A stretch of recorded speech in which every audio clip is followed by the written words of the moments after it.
ప్రభువైన యేసుక్రీస్తు నామములో మీ అందరికీ ప్రత్యేకమైనటువంటి వందనాలు తెలియజేస్తూ ఉన్నాను. ఈ యొక్క రాత్రి కాల సమయంలో ఫ్యామిలీ బైబిల్ ప్రేయర్ సెంటర్ ద్వారా నాకు ఇచ్చినటువంటి అవకాశాన్ని బట్టి దేవాతి దేవునికి వందనాలు చెల్లిస్తున్నాను. అదే రీతిగా ఇక్కడ వచ్చినటువంటి మీ అందరికి కూడా యేసుక్రీస్తు నామములో ప్రత్యేకమైనటువంటి వందనాలు తెలియజేస్తూ ఉన్నాను. ఈరోజు మనం బైబిల్ యొక్క వాక్యాన్ని, దేవుని యొక్క వాక్యాన్ని మనం ధ్యానం చేసుకుందాం. ఫిలిప్పీలకు రాసినటువంటి పత్రిక 4వ అధ్యాయము 6 నుంచి 7 వచనాల వరకు మనం చదువుకుందాం. ఫిలిప్పీలకు రాసినటువంటి పత్రిక 4వ అధ్యాయము 6వ వచనం నుండి 7 వచనాల వరకు మనం చదువుకుందాం. దేనిని గూర్చి చింతపడకుడి గాని ప్రతి విషయంలోనూ ప్రార్థన విజ్ఞాపముల చేత కృతజ్ఞతాపూర్వకముగా మీ విన్నపములు దేవునికి తెలియచేయుడి. ప్రభునందు ప్రేమైనటువంటి దేవుని బిడ్డలారా, ఈరోజు మనం చాలా జాగ్రత్తగా గమనించినట్లయితే ప్రతి ఒక్క కుటుంబంలో ఈ చింత అనేటువంటి దానితో చాలా కుటుంబాలు దుఃఖపడుతూ ఉన్నారు. ఈ చింత, ఈ దిగులుతోటి అనేక మంది ప్రార్థనా జీవితానికి కూడా దూరం అయిపోతూ ఉన్నారు. అందుకనే దేవుని యొక్క వాక్యం మనకి సెలవిస్తుంది, దేవుని బిడలమైనటువంటి మనందరికి కూడా దేవుని యొక్క వాక్యం ఏం చెప్తుందంటే, దేనిని గూర్చి చింతపడకుడి గాని ప్రతి విషయంలోనూ ప్రార్థన విజ్ఞాపనల చేత. ఈరోజు ప్రతి చిన్న విషయానికి కూడా చింతపడుతూ దిగులు పడుతూ ప్రార్థన చేయలేక మరి ఆ చింతతోనే ఉంటున్నటువంటి మనందరికి కూడా దేవుని వాక్యం సెలవిస్తుంది. దేవుని వాక్యం చెప్తుంది, దేనిని గూర్చి చింతపడకుడి గాని మన ప్రతి విషయములోనూ ప్రార్థన విజ్ఞాపముల చేత. మనం ప్రతి విషయాన్ని కూడా, మన కుటుంబంలో జరిగేటువంటి ప్రతి ఒక్క విషయాన్ని కూడా మనం ప్రార్థన ద్వారా దేవునికి తెలియచేయమని దేవుని వాక్యం మనకి సెలవిస్తూ ఉంది. కాబట్టి ప్రతి విషయాన్ని కూడా ప్రార్థన విజ్ఞాపనల చేత, నువ్వు ఏ విషయమైతే నీ కుటుంబంలో నీ యొక్క కుమార్తెను దేవునికి అప్పగించాలి, నీ కుమారుని దేవునికి అప్పగించాలి, నీకున్నటువంటి సమస్తమును దేవుని చేతికి మనం అప్పగించినప్పుడు ప్రతి విషయాన్ని కూడా మనం దేవునితో మాత్రమే మనం తెలియచేయాలని దేవుని వాక్యం సెలవిస్తుంది. మరి చాలా మంది కుటుంబాలలో మనం చూసినప్పుడు ప్రతి ఒక్క విషయాన్ని కూడా ఇతరులకు తెలియచేస్తారు కానీ దేవుని సన్నిధిలోకి వచ్చి దేవునికి తెలియచేయటానికి ఇష్టపడం. ప్రేమైనటువంటి దేవుని బిడ్డలారా, అందుకనే మనము నెమ్మది లేకుండా జీవిస్తూ ఉన్నాం. ఈ చింతతో, ఈ చింత పడుతూ దుఃఖపడుతూ, అందుకని దేవుని ఒక వాక్యం అంటుంది, మీ చింత యావత్తు నా మీద వేయుడి.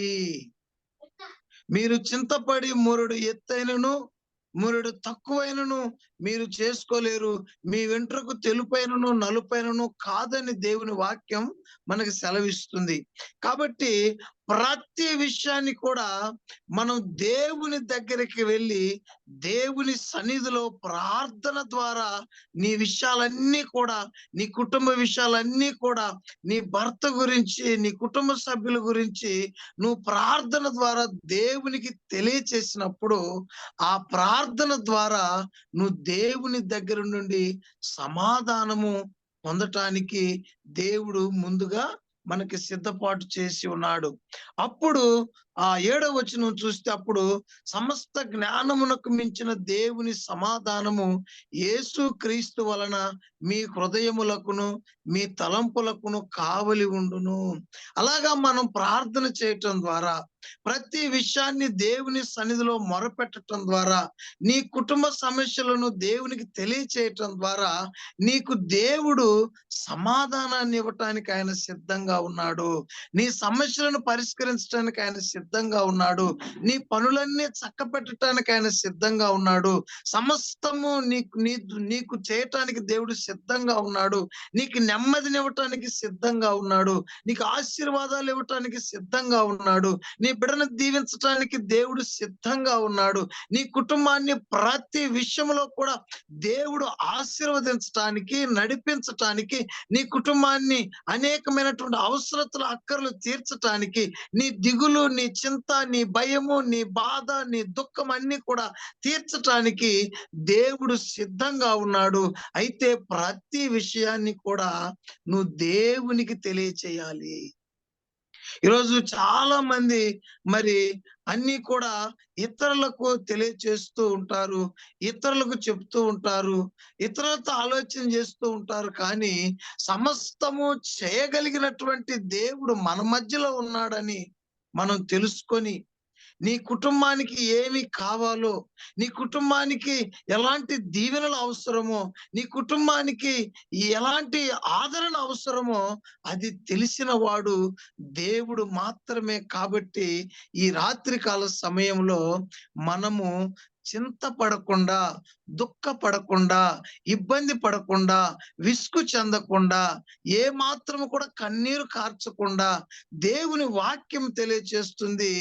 మీరు ప్రార్థన విజ్ఞాపన చేత నువ్వు దేవునికి తెలియచేయవలసినటువంటి విధానం ఏంటంటే, ప్రతి విషయాన్ని కూడా నువ్వు ప్రార్థన విజ్ఞాపన చేత నిన్ను దేవునికి తెలియచేయమని దేవుని వాక్యం మనకి సెలవిస్తుంది.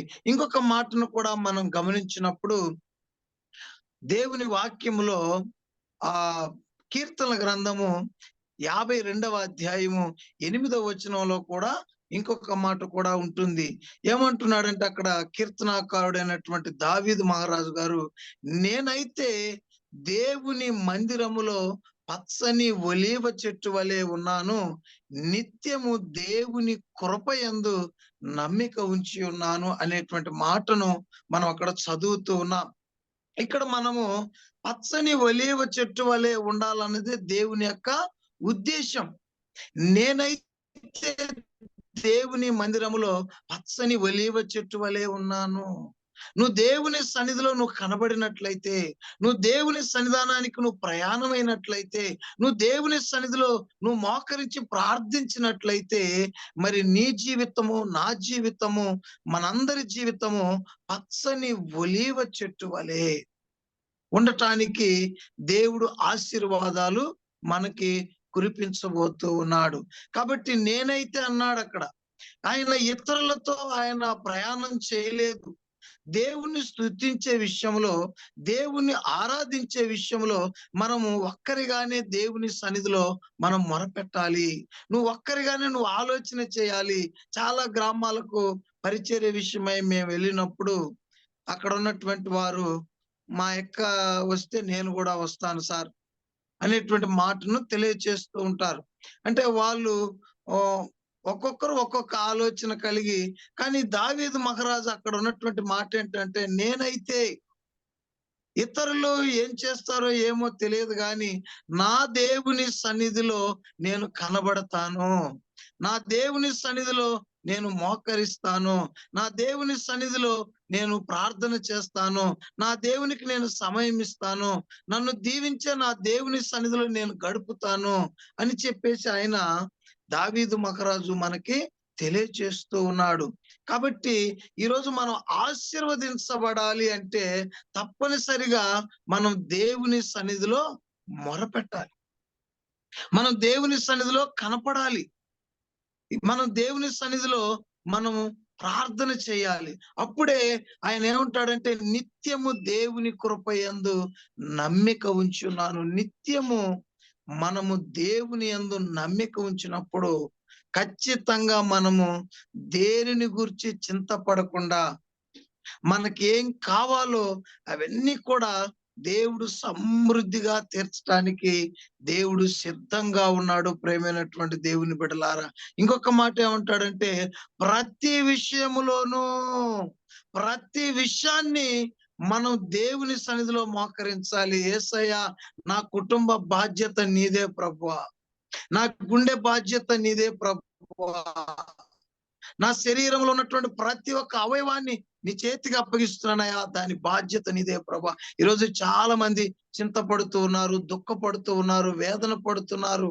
గుండె భయం, తర్వాత కిడ్నీల భయం. ఈరోజు చాలా మందిని మనం ఆలోచన చేసినప్పుడు ఇలాగా ఈ యొక్క చింత, మీ చింత యావత్తు నా మీద వేయుడి. ప్రయాసపడి భారం మోయుచున్న సమస్త జనులారా నా యొద్దకు రండి, మీకు నెమ్మదిని విశ్రాంతిని కలుగ చేస్తానని దేవుని వాక్యం మనకి సెలవిస్తూ ఉంది.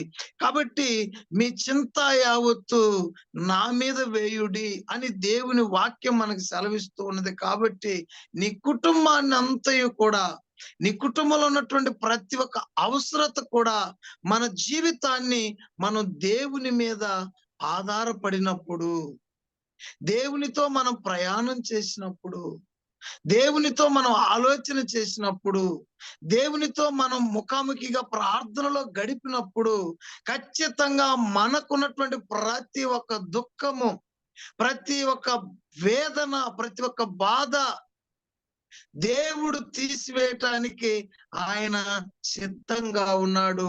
అయితే నువ్వు దేవుని సన్నిధిలో మొరపెడుతున్నావా లేదా? నువ్వు దేవుని సన్నిధికి నీ సమస్యలను అప్పగిస్తున్నావా లేదా? ఈరోజు ప్రతి అంశాన్ని నువ్వు రాసుకొని, ప్రతి ప్రార్థన అవసరతలన్నీ నువ్వు రాసుకొని, ఈరోజు నాకు ఈ అవసరత ఉంది ప్రభువా, ఈరోజు నా కుమారుడికి అవసరత ఉంది ప్రభా, ఈరోజు నా కుమార్తెకి యొక్క అవసరత ఉంది ప్రభా, ఈరోజు నా యొక్క భర్తకి యొక్క అవసరత ఉంది నాయన, ఈరోజు నా కుటుంబానికి యొక్క ఆర్థిక అవసరత ఉంది తండ్రి, ఈరోజు నాకు కావలసినవన్నీ ఇవన్నీ నాకు కావాలి ప్రభా అని నువ్వు ప్రతి విషయాన్ని నువ్వు దేవునికి తెలియచేసినప్పుడు మనం దేవునికి తెలియపరిచేటువంటి వారముగా ఉండాలి. మనం దేవునితో ఆలోచన చేసేటువంటి వారముగా ఉండాలి. ఇంకొక మాటను కూడా మనం చూసినప్పుడు కీర్తనల గ్రంథం 34వ అధ్యాయము 4వ వచనం మనం ఒకసారి చదివినట్లయితే, కీర్తనల గ్రంథము 34వ అధ్యాయము 4వ వచనాన్ని చదివినప్పుడు, నేను యెహోవా యొద్ద విచారణ చేయగా ఆయన నాకు ఉత్తరం ఇచ్చెను, నాకు కలిగిన భయములన్నిటిలో నుండి ఆయన నన్ను తప్పించెను. ఎంత గొప్ప మాట అండి.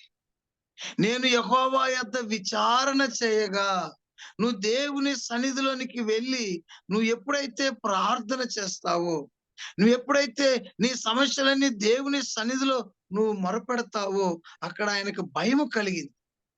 దావీదు మహారాజుకి ఒక భయం వచ్చేసింది. ఆ భయము మరణ భయము కావచ్చు, లేదంటే ఆయన కుటుంబ సమస్యలు ఏమైనా కావచ్చు. మొత్తానికైతే ఆయన భయపడ్డాడు, ఆయనకు భయం కలిగింది. ఈరోజు మన జీవితంలో కూడా, మన కుటుంబంలో కూడా ఎన్నో భయాలు ఉన్నాయండి. ప్రేమైనటువంటి దేవుని బిడ్డలారా, ఈరోజు కుమారుల గురించి, పిల్లల గురించినటువంటి భయం ఉన్నది, ఉద్యోగం గురించి భయం ఉన్నది, మరి ఇల్లు లేదని భయమే ఉన్నది, అదే రీతిగా మరి స్థలము లేదని, స్థలం కొనుక్కోలేమోనని మనం భయపడుతూ ఉంటాం. ఇంకా అనేక రకాలైనటువంటి భయాలతో ఈరోజు మానవుడు దేవునికి దూరం అయిపోతున్నాడు. అయితే నీ యొక్క భయము తీర్చటానికి సమస్తము చేయగలిగిన దేవుడు మన మధ్యలో ఉన్నాడు, నీ మధ్యలో ఉన్నాడు, నీ ప్రక్కనే ఉన్నాడు, నీ ఇంట్లోనే ఉన్నాడు అని నువ్వు గ్రహించినప్పుడు, నువ్వు ఆలోచన చేసినప్పుడు ఖచ్చితంగా మరి దేవుని సన్నిధికి మనం వెళ్ళాలి. ఆ యొక్క దావీదు మహారాజుకు భయము కలిగినప్పుడు ఆయన దేవుని దగ్గరికి వెళ్ళి తన కలిగినటువంటి భయము గురించి దేవుని సన్నిధిలో మొరపెట్టాడు, దేవునికి తెలియచేశాడు. నాకు కలిగినటువంటి యొక్క భయము నుండి నేను నిద్రపోలేనటువంటి పరిస్థితుల్లో ఉన్నాను, నాకు కలిగినటువంటి భయములో నుండి నేను సరైనటువంటి మరి మార్గంలో నేను వెళ్ళలేకపోతున్నాను, నాకు కలిగినటువంటి భయము నుండి నేను సరిగా భోజనం చేయలేకపోతున్నాను, నాకు కలిగినటువంటి భయము నుండి నేను నెమ్మది లేక ప్రార్థన చేయలేని స్థితిలో నేనున్నాను, నీరసించిపోతున్నాను. ఈ భయము నుండి, ఈ బాధ నుండి, ఈ దుఃఖము నుండి, ఈ వేదన నుండి నన్ను నువ్వే విడిపించి నాకు ధైర్యాన్ని కలుగచేయమని చెప్పి దేవుని సన్నిధికి వెళ్ళి తన భయము గురించి దేవునికి తెలియచేశాడు.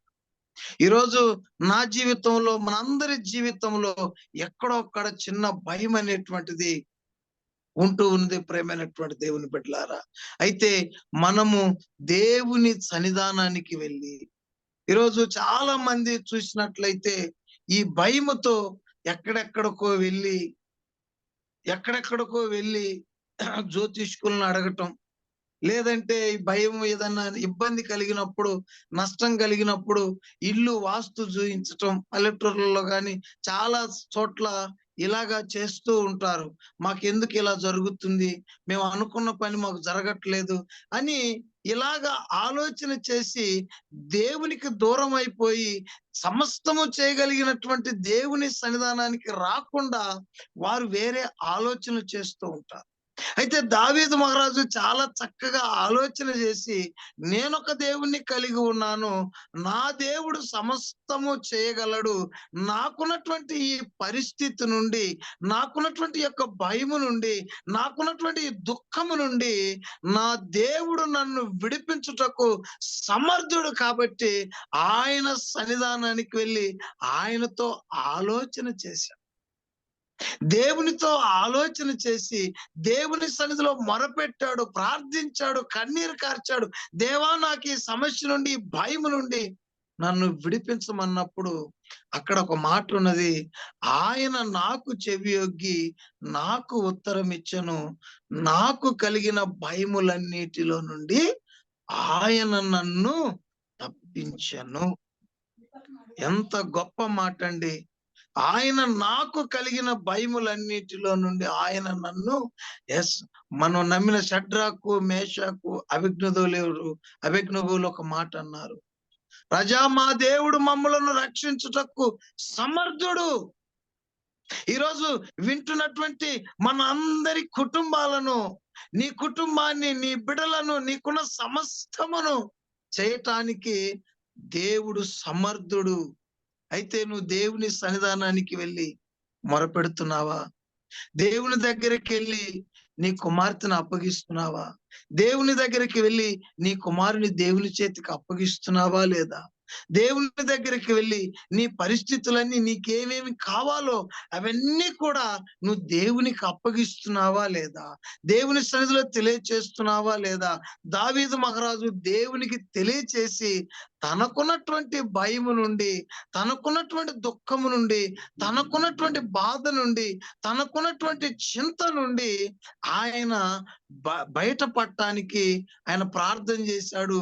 దేవుని ద్వారా, దేవుని యొక్క ఆశీర్వాదాల ద్వారా, దేవుని కృప ద్వారా ఆయనకున్నటువంటి భయం నుండి ఆయన విడిపించబడ్డాడు. ప్రేమైనటువంటి దేవుని బిడ్డలారా, ఈ రాత్రికాల సమయంలో మరి మనం కూడా ఒకసారి దేవుని వైపు చూసినట్లయితే, మన దేవుడు మనల్ని రక్షించుటకు సమర్థుడు. మా దేవుడు మమ్మలను రక్షించుటకు సమర్థుడు కాబట్టి ఒకవేళ మమ్మల్ని రక్షించకపోయినను నీ బొమ్మకు మాత్రం మేము మొక్కము అని ఒక బలమైనటువంటి నిర్ణయాన్ని, మంచి గట్టి నిర్ణయాన్ని వాళ్ళు చేయటం వలన వారు ఏదైతే ఆశించారో, వారు ఏదైతే అన్నారో అలాగానే వారు ప్రార్థించినటువంటి దేవుడు, వారు నమ్మినటువంటి దేవుడు వారిని ఆ అగ్ని గుండములో నుండి అగ్ని వాసన కూడా తగలకుండా ఆ 7 అంతలు వేడి చేసేశారు. 7 అంతలు వేడి చేసినప్పటికీ బగబగా మండుతున్నటువంటి అగ్ని గుండములో వారిని ఒక్కసారిగా వేయగా ఆ అగ్ని గుండములో నుంచి వారు అగ్ని వాసన కూడా తగలకుండా వారు బయటికి రావటం జరిగింది. ప్రేమైనటువంటి దేవుని బిడ్డలారా, అలాంటి గొప్ప దేవుణ్ణి ఈరోజు మనందరం కలిగి ఉన్నాము. అలాంటి గొప్ప దేవుణ్ణి మనందరం ఈరోజు ప్రార్థన చేస్తున్నాం. ఆయన వాక్యాన్ని మనం వింటున్నాం. అందుకని దేవుని వాక్యం అంటుంది, మీరు దేనిని గూర్చి చింతపడకుడి గాని మనం చేయవలసిన పని ఏంటంటే ప్రార్థన చేయాలి, దేవుని సన్నిధానానికి వెళ్ళాలి, దేవుని సన్నిధిలో మొరపెట్టాలి. మనకేమేమి కావాలో అవన్నీ దేవుని సన్నిధికి తెలియచేయాలి. మనకేం కావాలో అవన్నీ కూడా దేవుణ్ణి అడగాలంట. అడిగినప్పుడు దేవుడు ఖచ్చితంగా ఆయన సమస్త జ్ఞానమునకు మించిన దేవుని సమస్త జ్ఞానమునకు మించిన దేవుని సమాధానము యేసు క్రీస్తు వలన మీ హృదయములకును మీ తలంపులకును కావలి ఉండును. ఎంత గొప్ప మాట అండి. ఈరోజు మనకు కావాల్సింది సమాధానం. ఈరోజు కుటుంబానికి కావాల్సింది సమాధానం. కుమారుడికి కావాల్సింది సమాధానం, జ్ఞానం. కుమారుడు మరి చాలా సందర్భాల్లో కుటుంబంలో కొంతమంది ఉద్యోగాల కొరకు పిల్లలు చదవట్లేదని ఎక్కడెక్కడో ఆలోచన చేస్తూ ఉంటారు.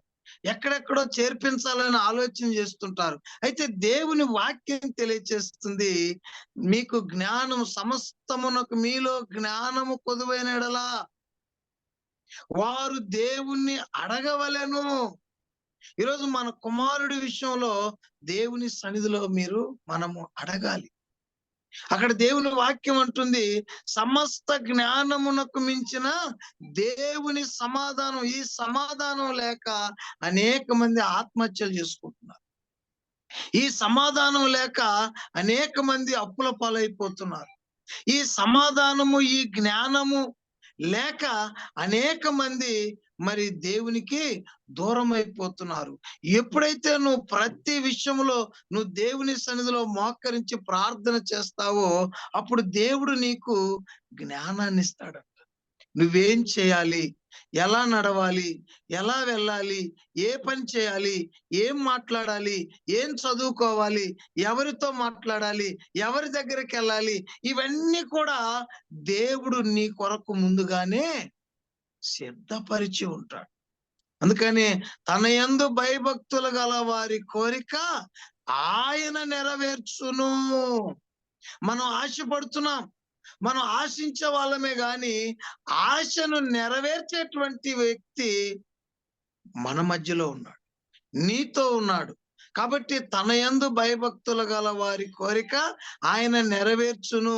నీ ఆశను నెరవేర్చటానికి, నీ యొక్క ఆశను తృప్తిపరచటానికి, నీ కోరికను ఆయన తీర్చటానికి, నీ కుటుంబాన్ని ఆశీర్వదించటానికి ఆయన సిద్ధంగా ఉన్నాడు. ఆయన సమీపముగా ఉన్నాడు. ఆయన నీ గురించి చేతులు చాపి మరి ఎదురు చూస్తూ ఉన్నాడు. అయితే నువ్వు దేవుని సన్నిధానానికి వెళ్ళి నువ్వు దేవుని సన్నిధిలో నువ్వు మొరపెడుతున్నావా లేదా? దేవుని సన్నిధానానికి వెళ్ళి నీ సమస్యను దేవునికి తెలియచేస్తున్నావు. ప్రతి విషయం అంటున్నాడు, ప్రతి విషయము నువ్వు ఎవరికి చెప్పినా చెప్పకపోయినా నీ దేవునికి, నీ కుటుంబాన్ని పరిపాలించే దేవునికి, నీ కుటుంబాన్ని ఆదరించే దేవునికి, పిలిచిన వెంటనే పలికేటువంటి నీ దేవునికి, చూచుచున్న నీ దేవునికి, నీ కన్నీరు తుడిచే నీ దేవునికి, నీ కుటుంబాన్ని సంతోషంగా ఆశీర్వదించే నీ దేవునికి, నీ కుటుంబాన్ని నూరంతలు ఫలించేటువంటి నీ దేవునికి ప్రతి విషయాన్ని నువ్వు తెలియచేస్తున్నావా లేదా? ప్రతి విషయాన్ని దేవుని సన్నిధిలో నువ్వు పెట్టి ప్రార్థన చేస్తున్నావా లేదా? ఒకవేళ అలా చేసినట్లయితే ఈ రోజు దేవుడు నీకు జ్ఞానాన్ని ఇవ్వబోతున్నాడు. ఈ రోజు దేవుడు నీ కుటుంబానికి సమాధానాన్ని ఇవ్వబోతున్నాడు. ఈ రోజు సమస్త జ్ఞానమునకు మించిన దేవుని సమాధానం నీకు రాబోతుంది. ఎప్పుడు నువ్వు దేవుని సన్నిధిలో మొరపెట్టినప్పుడు, నువ్వు దేవుని దగ్గరికి వెళ్ళి విచారణ చేసినప్పుడు. దావీదు మహారాజు వెళ్ళాడు, తన సమస్య అంతా దేవుని సన్నిధిలో చెప్పాడు. తనకు కలిగినటువంటి ఈరోజు మనకున్నటువంటి అనేక సమస్యలు ఉన్నాయి. ఈరోజు మన కుటుంబంలో ఉదయం లేచిన దగ్గర నుంచి సాయంత్రం వరకు ఏదో ఒక అవసరత, ఏదో ఒక సమస్య, ఏదో ఒక భయము. ఇవన్నీ కూడా మనం వీటన్నిటి నుండి మరి సమాధానం పొంది, జ్ఞానం పొంది సమాధానంగా దేవుని స్తుతించాలంటే నువ్వు ఖచ్చితంగా నువ్వు దేవుని సన్నిధానానికి వెళ్ళి నువ్వు మొరపెట్టాలి, ప్రార్థన చేయాలి. ఇంకొక మాటను కూడా మనం చూసినట్లయితే మరి 1వ రాజుల గ్రంథము 2వ అధ్యాయము 1వ రాజుల గ్రంథము 2వ అధ్యాయం. అమ్మ వినపడుతుందా మేడం గారు? వినపడుతుంది. ఒకటవ రాజుల గ్రంథము 2వ అధ్యాయము 1వ వచనాన్ని మనం 1 నుంచి కొన్ని మాటలు చదువుకుందాం. దావీదునకు మరణ కాలము సమీపింపగా అతడు తన కుమారుడైన సొలొమోనునకు ఇలాగ ఆజ్ఞ ఇచ్చెను. లోకులందరూ పోవలసిన మార్గమును నేను పోవుచున్నాను.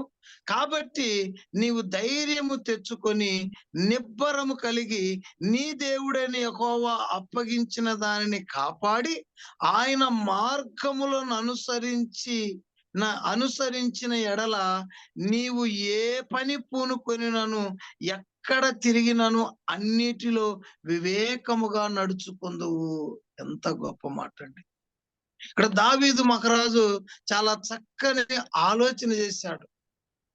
ఏమని ఆలోచన చేశాడంటే తన కుమారుడు గురించి ఆలోచించాడు. తన కుమారుణ్ణి ఎలాగా రక్షించాలనేటువంటి ఆలోచన చేసి ఇక్కడ ఏమంటుంది, దావీదునకు మరణ కాలము సమీపించగా అతడు తన కుమారుడైన సొలొమోనును పిలిచాడంట. ఆయన పిలిచి తన కుమారుడికి కొన్ని జాగ్రత్తలు తెలియచేస్తున్నాడు. దేవునికి సంబంధించినటువంటి మాటలు తెలియచేస్తున్నాడు. ఈరోజు మనం కూడా ఒకసారి మనం ఆలోచించాలి. ఈరోజు మనం మన పిల్లల పట్ల ఎలాంటి మాటలు తెలియచేస్తూ ఉన్నాం. దావీదు మహారాజు తన కుమారుడి గురించి ఆలోచన చేశాడు. తన కుమారుడి ఆత్మీయ జీవితం గురించి ఆలోచన చేశాడు. తన కుమారుడు క్షేమం గురించి ఆలోచన చేశాడు. తన కుమారుడు మరి ఈ లోకంలో ఎలా నడవాలో దానిని కూడా ఆలోచన చేశాడు. ఈరోజు మనం కూడా చాలా జాగ్రత్తగా మనం ఆలోచన చేయవలసినటువంటి వారమై ఉన్నాం. ఆయనకు మరణకాలం సమీపించగా ఇంకా ఆయన కొద్ది రోజుల్లో చనిపోతున్నాడు అనేటువంటి ఆలోచన ఆయన కలిగి దావీదు కీర్తనాకారుడైనటువంటి దావీదు మహారాజు చేసినటువంటి పని ఏంటంటే తన కుమారుని పిలిచి తన కుమారుడికి మరి ధైర్యముతో కూడినటువంటి మాటలు, నేను ఒక దేవుని కలిగి ఉన్నాను, ఆ రోజు నుంచి ఈ రోజు వరకు ఆ దేవుడు నన్ను నడిపించాడు, ఎలాంటి ఆటంకాలు లేకుండా ఈ లోకంలో చాలా జ్ఞానంగా తెలివిగా నేను నడవగలిగాను, ఆయన సన్నిధిలో నేను క్షేమంగా ఉండగలిగాను, ఆయన ద్వారా నేను పరిపాలించగలిగాను, ఆయన ద్వారా నేను స్థిరపడగలిగాను, ఆయన ద్వారా నేను మరి ఆత్మీయ జీవితంలో బలపడగలిగాను. కాబట్టి మరి నేను లోకులందరూ పోవలసిన మార్గంలో ఒకరోజు నేను పోవలసి ఉన్నాను. అయితే నేను చనిపోకముందు నా దేవుని నీకు పరిచయం చేస్తూ ఉన్నాను, నా దేవుని నీకు తెలియచేస్తూ ఉన్నాను.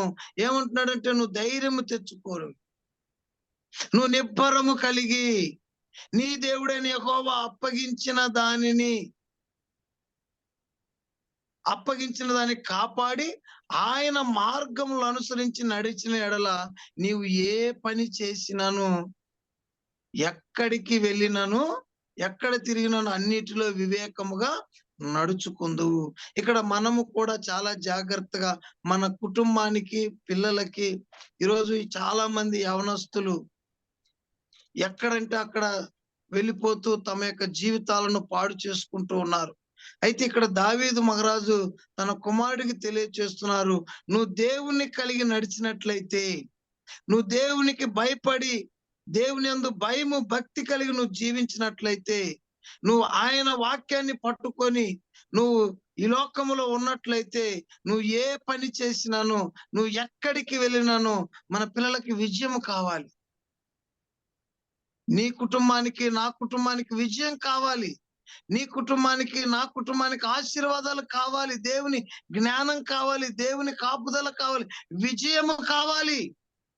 మనం ఎక్కడికి వెళ్ళినా మన పనులన్నీ కూడా సక్రమముగా జరగాలంటే నీ పిల్లలు దేవుని సన్నిధిలో ప్రార్థన చేయాలి, దేవుని వాక్యాన్ని చదవాలి, దేవుని వాక్యాన్ని పట్టుకొని ప్రార్థన చేసి ముందుకు వెళ్ళినట్లయితే వారు ఎక్కడికి వెళ్ళినను, వారు ఏ ప్రాంతం వెళ్ళి చదువుతున్నాను, ఏ ప్రాంతం వెళ్ళి ఉద్యోగం చేస్తున్నాను, ఏ ప్రాంతం వెళ్ళి బ్రతుకుతున్నాను, వారు జ్ఞానము కలిగి నడుచుకుంటారు, వారు తెలివి కలిగి నడుచుకుంటారు.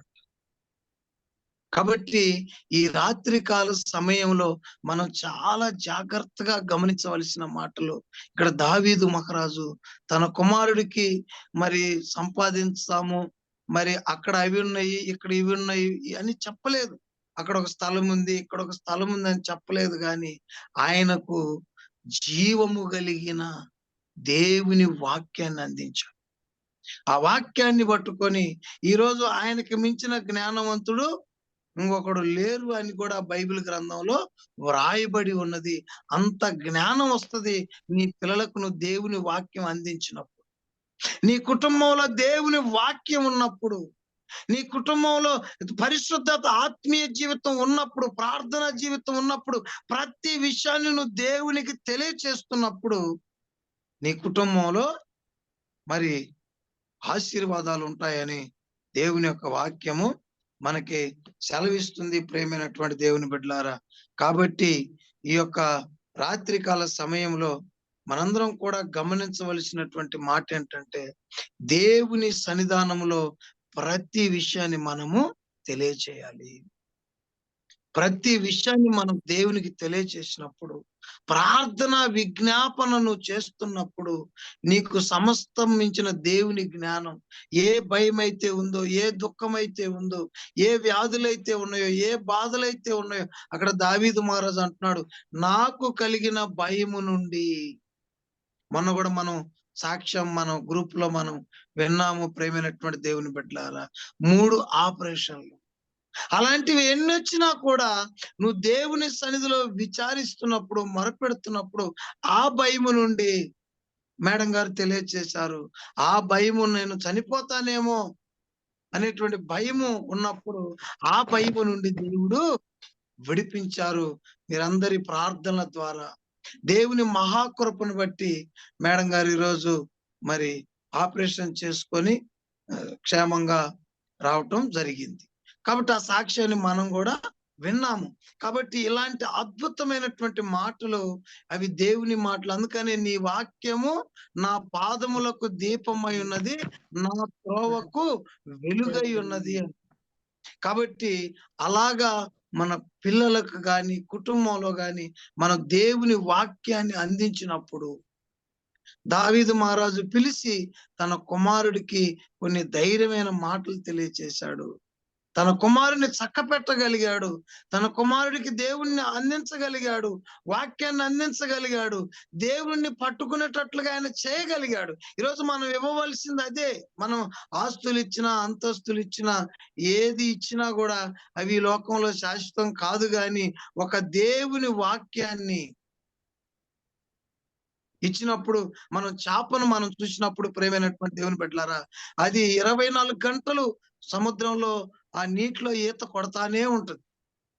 దాన్ని పట్టుకోవాలి, దాన్ని చంపాలంటే మనం కత్తి పట్టుకొని, కర్ర పట్టుకొని వెళ్ళాల్సిన అవసరం లేదు. అది ఒక 10 నిమిషాలు నీటిలో నుంచి తీసి బయట వేసినప్పుడు ఒక 10 నిమిషాలకే అది చనిపోతుంది. ఎందుకంటే చేపకు బలం ఏంటంటే నీరే. మరి మనకి బలం ఏంటంటే, నువ్వు ఎప్పుడైతే, మనకి బలమైనది ఏంటంటే జీవ జలముతో కూడినటువంటి దేవుని వాక్యమే మనకు బలం. నువ్వు ఎప్పుడైతే దేవుని వాక్యం నీలో ఉండదో ఆటోమేటిక్ గా సాతానుడు వచ్చేసి పట్టేసి వాడు మనల్ని ఏం చేస్తాడు, దేవుని సన్నిధి నుంచి బయటపడేస్తాడు. కాబట్టి ఈరోజు మనకి బలం ఏంటంటే దేవుని వాక్యమే. మనకి బలం ఏంటంటే ప్రార్థనే. మనకి బలం ఏంటంటే నువ్వు దేవునితో గడపటమే నీకు బలం. అందుకని విసుకక ప్రార్థన చేయండి. మనం ఈరోజు దేవుని సన్నిధిలో నువ్వు విసుకక నువ్వు ప్రార్థన చేసినప్పుడు, దేవుని సన్నిధిలో నువ్వు ఎంత మొరపెడతావో అంత జ్ఞానాన్ని సంపాదిస్తావు. దేవుని సన్నిధిలో నువ్వు ఎంత మొరపెడతావో అంత సమాధానాన్ని నువ్వు సంపాదిస్తావు. హల్లెలూయా. నువ్వు మొరపెట్టినంతగా, నువ్వు ఎంత మొరపెడితే అంత జ్ఞానం. నువ్వు ఎంత దేవుని సన్నిధిలో తెలియచేస్తావో అంత సమాధానం. సమస్త జ్ఞానమునకు మించిన దేవుని సమాధానం మీ హృదయములకు కావలిగా ఉండును. నీకు కావలిగా ఉంటాడంట దేవుడు. ఎంత గొప్ప మాట అండి. కాబట్టి ఈనాడు అలాగా నువ్వు దేవుని సన్నిధిలో ప్రతి విషయాన్ని నువ్వు చింతపడకుండా దుఃఖపడకుండా, ఆలోచన చేయకుండా, నేను నమ్మిన దేవుడు నన్ను రక్షించుటకు వచ్చి ప్రార్థన చేసి దేవుని సన్నిధిలో మొరపెట్టినట్లయితే ఈ బైబిల్లో ఉన్నటువంటి ఆశీర్వాదాలన్నీ, దావీదు మహారాజుకి పోయిన భయము నీ జీవితంలో పోతుంది. అదే రీతిగా సొలొమోను మహారాజు ఎలాగైతే ఎదిగాడో అలాంటి ఆశీర్వాదాలు, అలాంటి జ్ఞానం దేవుడు మనకివ్వబోతున్నాడు. కాబట్టి పచ్చని ఒలీవ చెట్టు వలె మనలందరినీ దేవుడు దీవించబోతున్నాడు. ఇవన్నీ కూడా ఏంటంటే పచ్చని ఒలీవ చెట్టు వలె నిత్యము దేవుని కృపలో భద్రపరచబడటానికే దేవుడు ఈ యొక్క సహవాసాన్ని ఏర్పాటు చేశాడు. ఈ సహవాసం ద్వారా ఈ యొక్క ప్రార్థన ఏర్పాటు చేశాడు. కాబట్టి ఈ కొద్ది మాటలు దేవుడు దీవించి ఆశీర్వదించును గాక. ఆమేన్.